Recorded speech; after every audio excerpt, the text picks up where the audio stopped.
Shalom, and welcome back to Bnei Noach Academy, Thoughts on Life. Please remember to hit the like button, to subscribe, and most importantly, to share this insight and inspiration with friends and family. So, Chanukah's here.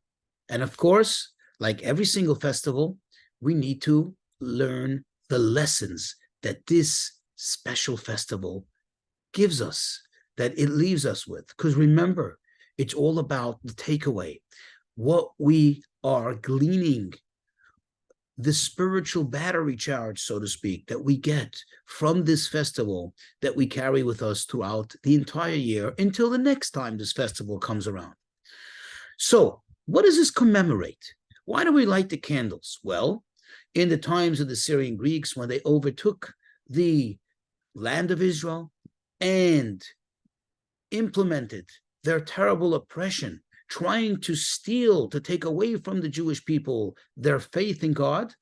And one of the things they did is they overtook the Bet HaMikdash, the Holy Temple, and defiled all the holiness there. And amongst all the things that defiled was the jugs of oil, this ones that was sealed, prepared for the lighting of the menorah. The menorah is the candelabra which they would light every day as it is prescribed in the Torah. It was actually one of the commandments that needs to be fulfilled every day. And make a long story short, after they stood up against this wicked army and the, quote, few overpowered, were victorious over the many, it was a mighty Greek army. And then they come into the Holy Temple looking to restore this service. And of course, one of the things is to light the menorah. But they could not find any cruse of oil, any jug of oil that was untampered, that was not rendered impure, that is sacrimoniously impure, until they found, miraculously, one solitary jug, one solitary cruse of oil. However, it was only enough for one day. And they needed at least 8 days in order to process the new oil for the lighting of the menorah in the Holy Temple. They didn't know what they're going to do, but they went ahead and they lit the menorah. And miraculously, that oil was not consumed. And it lasted for 8 days until they could replenish their stock of pure oil, which is absolutely ritually pure. Question: if our menorah, meaning the ones we light today, is to commemorate this amazing miracle, how come we light it in a time different than when they would light the menorah in the Holy Temple? You see, in the Holy Temple, all service prescribed in the Torah had to be performed during daylight hours, meaning anywhere from sunrise to sunset, or from daybreak to sunset. Past sunset, no service was done. Well, if that's the case, the menorah was lit in the afternoon.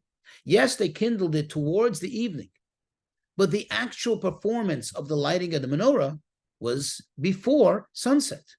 However, the Chanukah candles, as we celebrate this, to commemorate this, we actually have to light them. The rule is you light it after nightfall, after it's become well dark outside. What is the message here? Why?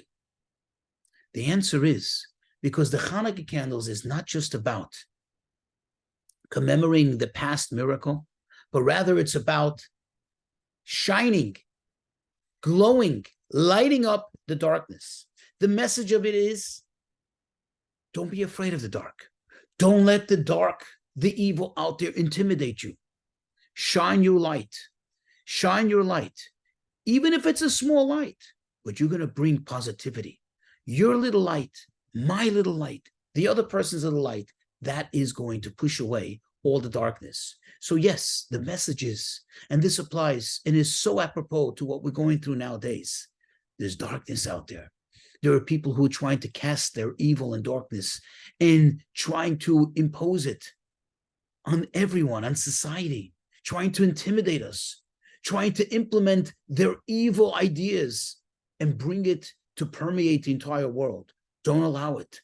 shine your darkness, your light, shine your light onto the darkness. It is absolutely going to push all the darkness away.